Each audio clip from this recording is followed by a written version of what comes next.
soita kang khanin rin ang ngein opposition party lampanga tanga an social tura karin mun phia chungchang chu budget session anon soita chat maya engpo ni se in clear hoteng o zona zo turin member zom takpulal sanamaral te lo somang Bu Speaker, star question pathumna. Soil Water Conservation Department chang to Minister Chanatan ena. Sarkarin hun phia le tura inrem na siam pui RR Associate ten hena changin tax laga tur provision siam tel ani m b mun phia hi leina tur aro dry red kezia enzan nge asinga len tur red siam ve ani m c asinga len tur red hi siam nilota se engwange dina mun phia ching tu ten asal na konga hasana na satak antok mek hi sarkarin asiem lombe chang turin minister changtu pulal thansanga lo somang chairman speaker kalome hey zona kawai khatchana turania kanebele zom tak zona pakhat na kha sarkarin RR association te hi remna siampui ran pa remna asiampui ran pa lova mizoram mun phia te sarkar red bituk aya niam lova le aphal sak mai ani tax lag na tur provision siamtel anilo transit pass pechok to forest department me na ero administrative cost kezi khata cheng khat apeve ang pani na sarkar chan kumsang ni somni pali chung atan bek mun phia ro leina tur red grade A kezi khat cheng za ai niam lo grade B kezi khat cheng somriat aya niam lo turin abituk sina asinga leina tur red ero abituk lo mun phia ring hi ti ro turin hun le tha tam tak sen boy angai awangin sarkar tan asinga le arem chang ri lowa chu wangin asinga salna red po affix talo ani mun phia hi zole phaya athar hun ain anglowa aleitu pon lammi ten vai reng tele ache vela athar ti an riat me chuan zolam pangami chu alo changman to hial thina he athar hun in anglo awang hian a ring red siampo ati harsat phabok ani market study team ten zirchianna atang a thil poimo tak pakhat lo lang chu NLUP lo chamna berpo a ring den an boy pui telwang ani mun phia hi abituk mun phia hi abuka khral ani awang in a ring rei thei a rin ren thei a ring sorry a ring rei thei nan abuk rit zok thei nan tuya chia mei du polte an lo oma hei hian leile khral kong a in bum na a thlen chang om thin a chu wangin sarkar lamatanga aret bithia lo mai trazoka ariat ani awangin aringa leina red asiam talo ani dina ria e tini na zona rai tu khan zo belna nemo lo somang kongai takin he mun phia chungchang hi kanram issue tura chuan ni wangin kut mathok tu mun phia ching tu chung ko sang tam tak te tuna hian lungai len tom ku na zo na pot le min kan pe thui do ni bun min thiat thiam na kan nge na ni kha chan na kan dong ta sarkar khan red bituk ashinga arowa kezia chengza ti le cheng somriat ti te asoya sarkar bituk ain tuna hian klom te te in an leimek nin thiat ania arawa khal tu ta ne da hi sarkarin price support apedonem tin associate te kha in rem na kan siam pui chia lo an ti chungin minister pathum akri le soil le minister pani le advisor to CM marketing lam chang tu ten joint press statement an siama khan sarkarin leitura somte an tia abik taka an soklu associate te hian mizorama engtia zawnge tu din mal an cover to a khoi mun chin tenge an leito tia kha kan zot dua tin adot le chuan kan soidu chu ni som pathum February sang hi som ni le palia kan soi minister pani te le advisor to CM te khanin joint press statement an siama khanin society ten ma nirem chandan angin ang khuwa atiral da lo dap meiro seti ania ni som panga a ZPM assembly a kan house leader zom tak kan chief minister in athu soina khanin munphia halhun chungte hay season ani a duangin kan ko far so man lova mandirem chandan angin khotirin atiral dan lo ngai tu meiro seti na soile rimut maya hei sarkar kal dan tone don mi pu speaker chuwan chon kut na thok tu ten an chinga kan in zuara aleina man tur ret kan tuka voina thingtlanga an chap me kani ke zia cheng za chuanga an le za som thumte somnga somrukin thalanga ya ashing somruk man ni thin te kha cheng som panga ti ngai to a heti khopa sarkar hum la hian anti ral theidan ang lo ti ral ko se ti hi kal phung tu ren don mi tin pu speaker ka zo ta ni pu member zom tak purin sanga ralte pu speaker kalome kan soil department minister chanatan ei zo ka duwa mun phia hi tun lai su atling khop maya abik takin kan biala phei chuan kan ei zon na bulpui ber pakhat ania kumdanga tram masa sarkar masa khan are chiat lai ber hian cheng somli a hian atlaniam manglo ani ashingin tuna hian ashing ke ji thum le aro ke ji khathi ain hen thina wangin eni bial le mun tam taka chuan ashinga khalli kan duwa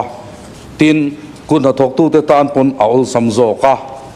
chuwang chuan tu sarkar kanin zorna en chin sarkar tia kanin zorna aro nge ashing nge kan leidon ti soilovin mun phia ke ji khat cheng za tin kanin zuara eza bi somriat tin chu kun na thok tu ten be sei takin kan thira voinia hian kun na thok tu abik takin mun phia ching tu ten mire thele har sa tak tak te an chung ko din chuawe na turan fa te school kal na tur le an chung ko mamole na tura ngak lel taka a red tra le tu makan thir la hian kumdanga tu nang huna somnga somruk ashinga an leilain tuna chuan voinia vaireng te a cheng som panga te ni hei kan sarkar ina kan kalphung afu lo deuh wangem ni o katia hetiang kan puang topa associate te kan han berema leitura kan tian department lamtenen tumdanga hundanga kumdanga an local pui dante kan zir chiang em ti hi ka zona pakhatna nia tin tax holiday tin ro pui takin kan puanga sarkarin ram mi puiten tax holiday kun na thok tu te ta na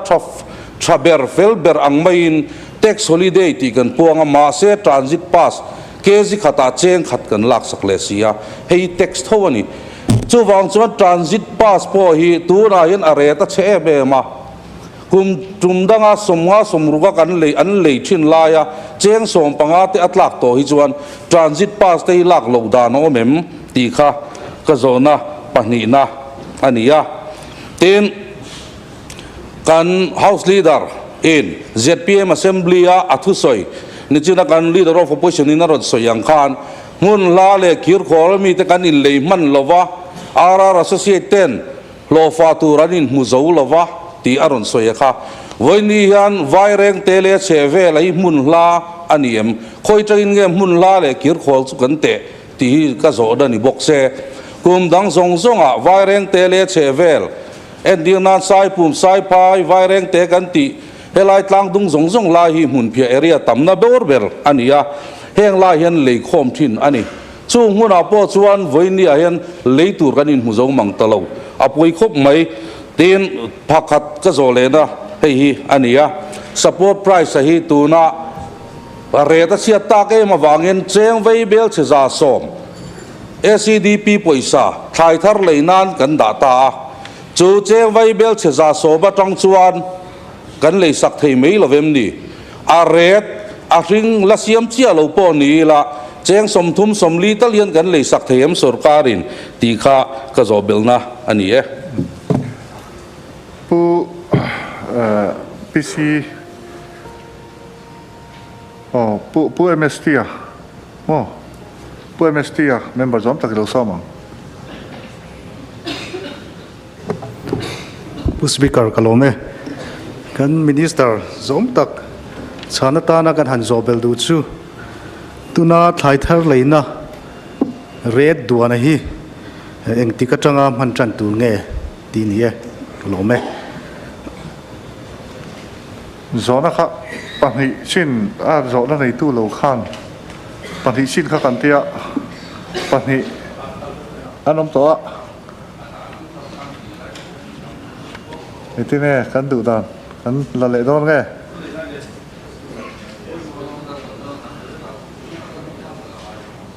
ani pakhati la le ngo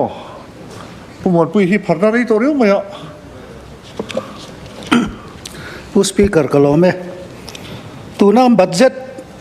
tuna kan poisa leina turi budget lu MNF sarkarin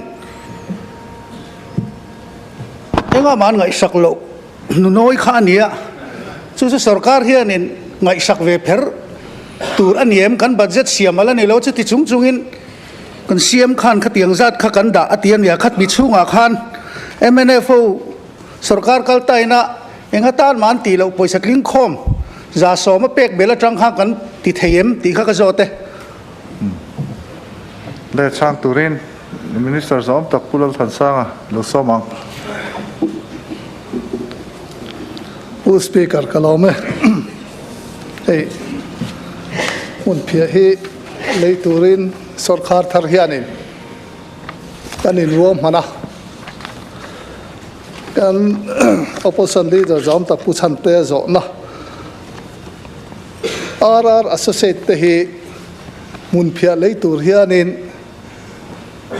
kan biak po thei om chun ania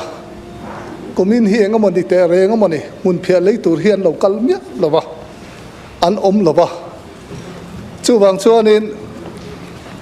RR Associate ten hianin engeni agreement po ni lawin in riat thiam ton na angin kan siama kaka in rem na palina po khanin mun phia leidu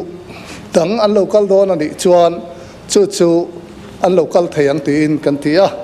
are thi ro hi cheng za kan tia ti chuan chu A grade ania B grade kha chu cheng somriat kan tia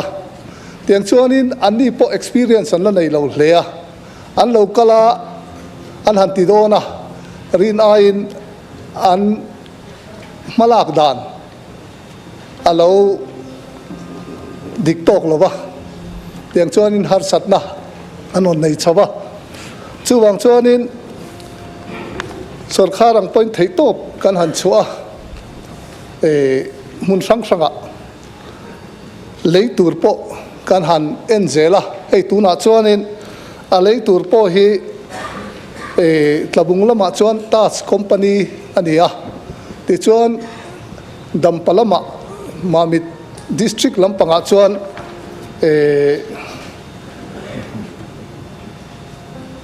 gala company te tuna hian lutrana tiang chuanin tuna hianin mun phia hi RR Associate te hianin mar lang dung lam panga tuna hian an lei mek ani tin ni china kan soi tong khan hemi chung changa hianin mun phia chung changa hianin sarkar hianin support price hi in pedonem tia kha sarkar hian support price poi pe kan du viawa amai ro chu sarkar dan anga kaldon chuanin heng item hi sarkar file kala notified angaya chumi ma chuan a thei lovani chu vai nia kan har satna ania chu wang chuanin kan house leader zom tak kan chief minister po khanina arem ang atina la ya kha zok khani a kan thia tangin december ni ria ta he sarkar along pianga a holiday christmas holiday le khatian ang zong hat pe ka chuan kan hi mo chau kan la than hi mo chau hi kan sarkar don chau ania kan in la ruam kan la in ruam man fel man lowa sang ni som ni pali ni nga tuna ni li ni nga chung te chu preparatory budget kan manga te chuanin sang ni som ni panga ni ruka hi chuanin le kan tumang hianin a rate fixin le society po ani angin akal tonga society registration po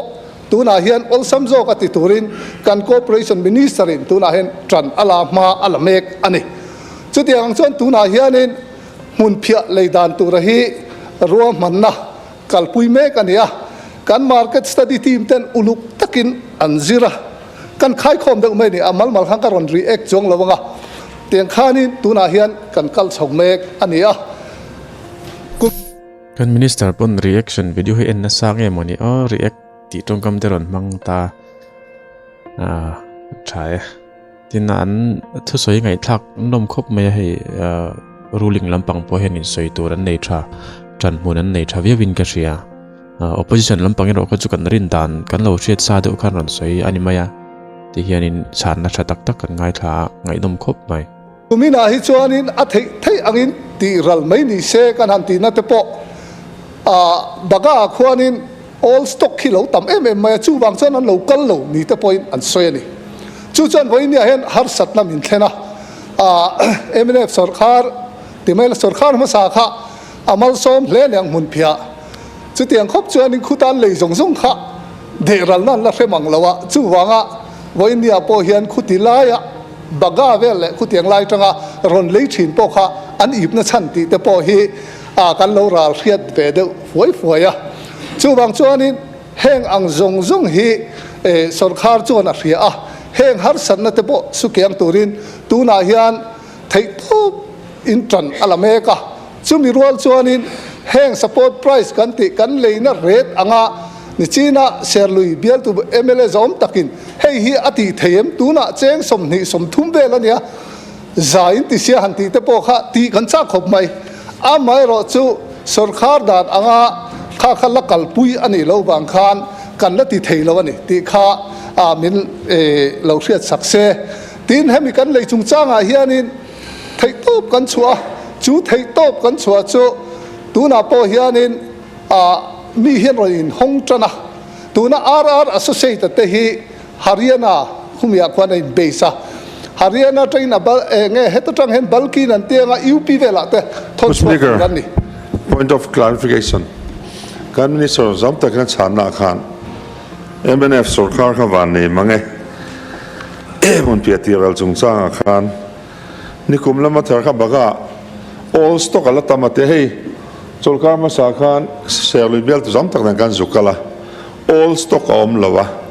tun har sanata ka chu sarkar a red in mithia kan la don ti vai sum don lo lut tal lawa lang le te si lo van ka biala po mun piaro kezia za som thum panga thlenga le chin khan bola cheng sum nga panam sal thelo ni zoka chu wan cho sarkar na bithia hi ati fulo sate mo ti kha ania achan chu khamiret anga indon lo engkim mai sarkar kala privatization kan kalpui anga kalpui le kha thmail jok lo mi sarkar hi a facilitator tur chau ania society in hei hi akal puyanga society na akal dan tur engkim arwam mananga achan chu pon lampanga bayar ten andu tua anron a rate anon fix olawa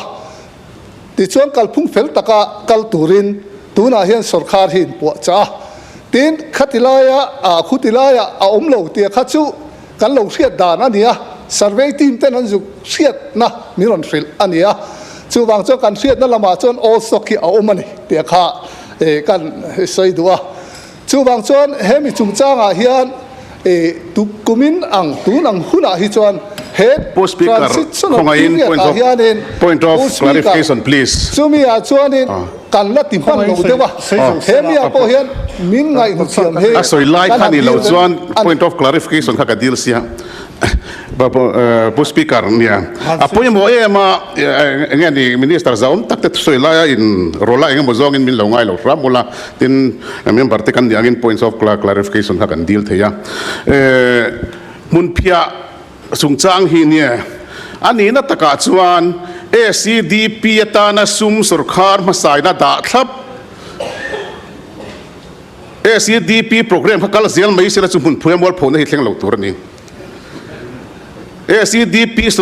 atana sum sarkar na da sap thlap allocation poti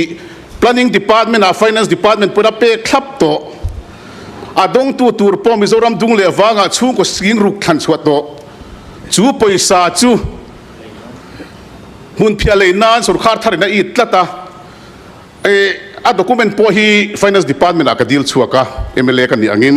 kan privilege te ni ve angin pe chuaka alung chia thla khop mai chu wang chuan ACDP NEDP MNF ka sarkar tirin akal me ka akal angin NEDP kan chun zom zel ke ni chuan financial year lak loa NEDP sum khathil na kan pot peng lo ma se tun sarkara chuan ACDP poisa noi sing khale sanga kha atanga noi sing khale sang khat kha thai thar leinan tia a thai thar lei tu lamte suppliers lamte poniang tin society lamte poniang an la in pe si lova kan mul pho ni hi chu wang chuan ti lo tur ti hi chu ram ro rel na po mol phone chu disel ni hi mole du na hian chung ko sing ruk ACDP dong tura an ming po la khom vek to chu tiang tura ta na lo in ma kho sia ruam man po chung ko ruam man po lo siam to an poisa tur chu sakan nia an minga an ta na poisa allocation expenditure sanction po om vek to ni personal claim hiala ni chumi kan ti wang chuan mun phia ria thi kan ti suala a chetani speaker minister kan la ti sual man lo re nga ti minister sual khai sei zo ti rang Speaker, point of clarification pani lek asoi laya asoi thei mai ta khongai takin member zom tak khan ni se thiam la point of clarification kan ti sel chuan in zona dang kan ti man lawang speaker alo me minister ngai thang I ro rel na alo mo me an trang le mai ka vei la mi te alo mo ma tran om po nia ni an lo ti vek to ACDP poisa kha ke ni kha kan sebak chuang lo ten chu mi rol chuan in sarkar ma sati retailer te saski sum te po he ani na taka chuan te kan kal tlang tir de vek ani SEDP teacher te po mas thleng sarkar ma sai na lo ti kha chu wang chu kan gil nei khop mai soi ve du cho soi tu ka re khop mai sarkar hen mol phona nei lawa MNA fa sarkara an ni chia khanin zar ko retailer cho an sarkar tu ka an ban hal top ke ni chong kan ti velo kan gil nei khop mai kal phung thar ania chu wang chuan in pu speaker he mun phia chung changa chuan policy kan lo nei re ta kha kan tar lang ani ton sang ni som ni pali ni nga ni ruka ni ruk ni saria chumia chuan kan lei lawa tuna point of clarification anon soi rang kha chu kan la chang do na nia tun le tun huna hi chuan pu speaker sarkar anga kan ti theilo ani wangin kan la ti lowa thansa ten lo la nei ni phei kha chuan chung thansa te po chu sarkar angin dan angin an kalem ti te po kan la ngai tuanga chung te po chu session le te po chiang zokin kan chan tu ra ngai la tun le tun huna hi chuan กันเทนะจงกันซ้อมข้อมาตูนที่กันเห็นปุยสิอันนี้กุดนาทกตู้เตตานเฮียนินกันดิ้งเร่งโดนะกันดิ้งเซลโดบกติขาก็ชานานี่กันเราไหม ผู้สปีกเกอร์ก็โซนนะครับคงอินมินช่างหรือว่ามินช่างทรัมป์เสกว่าดูก็โซนอาคารสุรการอินเท็กซ์โซลิเดย์รูปวิตกินกันพวงทรานซิตพาสีอะไรตั้งเชียดไล่พวกยันเกษียเจงขัดกันลักสักให้ยิงไอ้ดำเทียนเยี่ยมตีข้าทรานซิตพาสละลวินเท็กซ์โซลิเดย์สุรการอินกันพวงตลอดรอบเกษียเจงขัดละลวินกุนนัทกตู้เตฮีตัวนั้นเห็นซีซันอะไรตัวเราพวกไอ้ดำเทียนไม่เอ็มตีข้าก็โซนนั่นนี่กันเฮาส์ลีดาริการิงโตก้ามุนพิอาร์ในจุกันมุวัตังสุนดาราลีจุยตูดลังวาลเฟลตักปานิเวลตีร์วัตตุรางไงล่ะอันระวังกำรู้แล้วแต่ขันโดนเวลเกนี่อาชวนช่วงขัดติดไล่ขัดช่วเราบวยเราเวลาแต่ช่วงนี้เนี่ยเท็กซ์ฮอลิเดย์กันตีไม่รอช่วฟอเรสต์ดานะเฮียนินให้มีทรานซิตพาสเปกตูเฮียนินadministrative cost ที่ง่ายแบบริมมันนี่อาจารย์จะ forest department จะconcurrent list อันนี้ central เลยนะอินเน็ตอันนี้บางอินจูบางโจกะตูนมาเชงสริเตอันลักทินเตชุดที่เงี้ยนี่เรศสร้างโจกันเราลักทินขัดตูน่าฮิจวนนิยมตักินกันตีจู่อัฐิอังโตกันนิยมินตูน่าเห็นสุรคาร์เฮียนินเฮมิ transit passport ฮีadministrative cost พออัลลาอันนี้ที่ข้ากระชานานี่อ๋อกัน House Leader ซ้อมตักบ้านพระคงอินเราเสียไม่เล่นซ้อมเตียง House Speaker ก็เราไหมสายทาร์ปลีเลยตัวเรื่องกันอินเดียมาอะไรป้อมีผู้อยากกันพวงสุดท้ายชวนมุนเพียริงฮิจุกันเตลเราริมริมากันเตลง่ายดอนบกลวะช่วงตูนบัจเจตเซสชันโซ่ financial year ทาร์อัตรากันตีตัวกันพวนอันนี้อามารถจู่กันนั้นสุรการลิมขานวอดเลยนาสุรการไม่ใส่นาปอยสาเรารัวมันนิ่งน้อยกันหัวสายทาร์เลยนานมังเล่าเตียงให้ฮิจุกันตีติชวนินสายทาร์ปลีกันเลยยังกันเตียกันพวงตัวนั้นจังเห็นกันเลยหาดอนตีมีผู้อยากกันพวงอันนี้ติชวนสายทาร์ดังปฐุมจูกันเรดไอสร้างเลยตัวน้องวางเงินบ่อยผู้ยังไงโลผู้สาวผู้เสนไงโลมุนเพียพ่อสุดที่ตีจูกันตุมากันเรดอังเลยดูเอาออกมาอินสยังคาน RR Associate อันนี้ชวนอันเลยไม่ตัวกันไงไลน์รีนายนั้นเราจะเทลวมัน power เราในลวะกันเบสเซียนภาคลวะกันจะสวลนี่ชันเบอร์ชวนี่ขมิ้นนี่ตากาชวนมานี่บ่อยเราบ่อยปุ้ยไม่รู้กันตีสุรการมาสลามาอันตีดานังบกขันเราติเลริโอรีไม่รู้กันตีนี่นักกุมลามาตรังเราชวนเอริยาไว้สินตีเราง่ายนี่ตีฮีกันจิรชวกตัวทราโจกินกันเสียมเทโดนะsupport price spec tur sum kan nei reng ma se pedoni la an lo in thal nel nual to record om na video lo lang kha kan ti le lok ngatinge MNF lampang hi manner hin sheet lo le o hi ka tema an nikum lampang ate po khanin kha an bai vela nia ingai om don hle mai ti tong kam te han mangtain ka shemo ka tiang kha nia hei house hi za omaกันรำเราเรียนในอินสร้างเบรนียจู่ฟังจนเราวินหน่วยอังจีเวลค่ะฟูโลนี่สุรการลิมขานมาอันตีดานังบกขานเราติเลริโอรีไม่รู้กันเตียนี่นักกุมลามาตรังเราชวนกิติไลคิมเมลคินอันนี้ละหน่วยจะสัตว์เลยอันนี้เรานี่หน่วยโสมออย่างเงี้ยว่าเนียมนั่นเด็กข้าตัดสินกันเสียมั้งคิดที่อัง manners คิดจู่เขาใส่จนปุ่นเราเตียงกันเขาดูแต่กี่เล็ดชัดลมไม่เสียมั้งกันมิโซรัมช่วงเราเรียนนักสร้างเบอร์มายาให้ที่อัง manners กันมุชีนี่จู่อัจฉริยะวันนี้ฮันินบายอย่างจีแต่มั้งจริงตำเราตัวงูให้เตียงให้จู่รีไม่รู้กันเตียนี่นักกุมลามาตรังเราชวนเอริยาไว้สิน ti alo ngai ni ti hi kan zir chuak to a thazokin kan siam theidona support price pek tur sum kan nei reng ma se pedonila anlo in thalnel nual to a record omlo tin mun tina society ading box silo chu wang chuan tuna han petur chuan abuai nuai to a angai na omlo vani chu wangin ani ni hi ni mai te se kan tia tin pakhata chuanin all stock om ti kha kan thu don ani a anh tin nghe phal na lâu chuan chung zom thei ni don me ava hawe o speaker khana phala ni maya khitiang te lo in kher te chu a tu nge ding kha nia huna to pa I phal na kan dil ani chu nè nghe hao xin cái này đàn lệ xây lạc lõ anh xây cho tí là lõ đó miếng sei lak lo lai nei hi chonin sei zo te thi ani nga ya ri over te ni lem lo chon mo khati lai huna to pat ti lem chin over ve shat choni mo sei ngai na pom lo ei chu